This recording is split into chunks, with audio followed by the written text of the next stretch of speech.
নমস্কার বন্ধুরা, ঈশ্বরের সন্তান শ্রুতি চ্যানেলে স্বাগতম। দশমীতে উমার বিদায়। বাপের বাড়ি থেকে কৈলাসে ফিরে যাওয়ার পালা মায়ের। কিন্তু বিদায় বেলায় দশমীতে তিথিতে কোলাকুলি সিঁদুর খেলায় মেতে ওঠেন সবাই। এমন দুঃখের মুহূর্তে কোলাকুলি মিষ্টি মুখ কেন করা হয় জানেন কি? বাংলার বাইরে ভারতের অন্য প্রান্তে বিজয়া দশমীকে দশেরা হিসেবে পালন করা হয়। অশুভকে হারিয়ে শুভর জয়ের দিন। পুরাণ অনুযায়ী টানা 9 দিনের যুদ্ধের পর শুক্লপক্ষের দশমী তিথিতে দেবী দুর্গা মহিষাসুরকে বধ করেছিলেন, তাই তিথি অনুযায়ী বিজয়া দশমী।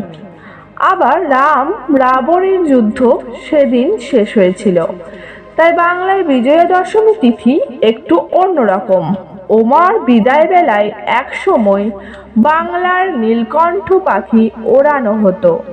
কোথাও তো বেগে বন্দুক চালিয়ে মাকে বিদায় জানাতে হতো। তারপর চলতো বিজয়ার পালা।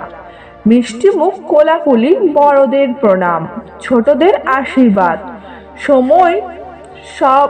সমবয়সীরা কোলাকুলি করে বিজয়ার শুভেচ্ছা বিনিময় করতেন। ঋগ্বেদ অনুযায়ী এক শরৎকাল থেকে আরেক শরতে বছর ধরা হতো, শরতে নববর্ষ ধরা হতো। বিজয়া দশমী হলো শারদ ঋতুর প্রথম দিন, অর্থাৎ নববর্ষ উদযাপনের দিন। তাই ওই দিন পরিবারের সবাই আত্মীয় পরিজন একত্রিত হয়ে আনন্দ উদযাপন হতো। মিষ্টি মুখ, ভালো মন্দ খানা পিনা চলতো। সেই সঙ্গে শুভ বিজয়া শুভেচ্ছা জ্ঞাপনের ঢল। উমার বিদায় বেলা সিঁদুর খেলার চল কিভাবে হলো তারও শাস্ত্রে উল্লেখ রয়েছে।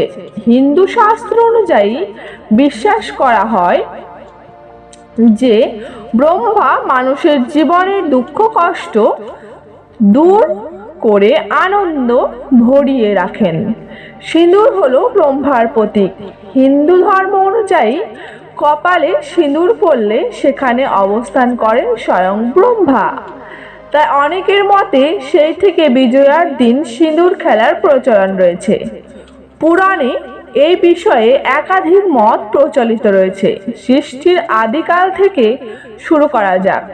প্রজাপতি ব্রহ্মার চেষ্টাতেই এই ধরিত্রী নির্মিত হয়েছে। নর ও নারীর মিলনে গড়ে উঠেছে এই জগৎ। সিঁদুরকে তাই ব্রহ্মার প্রতীক বলে মনে করা হয়।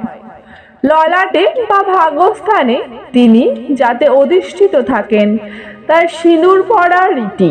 মায়ের বিদায় বেলায় তাই স্বামীর মঙ্গল চেয়ে সিঁদুর খেলা। এখনো স্বামী বা বাড়ির কেউ কাজের জন্য বাইরে গেলে মা কাকিমারা দুর্গা দুর্গা বলেন। অন্যদিকে লাল রংটি পুরাণ মতে উর্বরতা, প্রেম এবং আবেগের প্রতীক। তাই এও স্ত্রীদের আচার অনুষ্ঠানে লাল রংটি বারবার ফিরে আসে। লাল পাড়, সাদা শাখা, লাল পলা। দশমীতে মা ফিরছেন তার স্বামীর কাছে, তাই মাকেও লাল রঙের আঙি বিদায় জানানোর রীতি প্রচলিত। অন্যদিকে একটি লৌকিক বিশ্বাস রয়েছে দশমীর এই রীতি ঘিরে। মা দুর্গা তো আদতে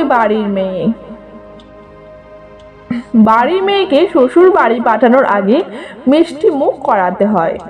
এরপর সিঁদুর ও আলতা পরিয়ে বিদায় জানানো হয়। সেই রীতিতে মেনে চলা হয় বিজয়া দশমীতে। ধন্যবাদ।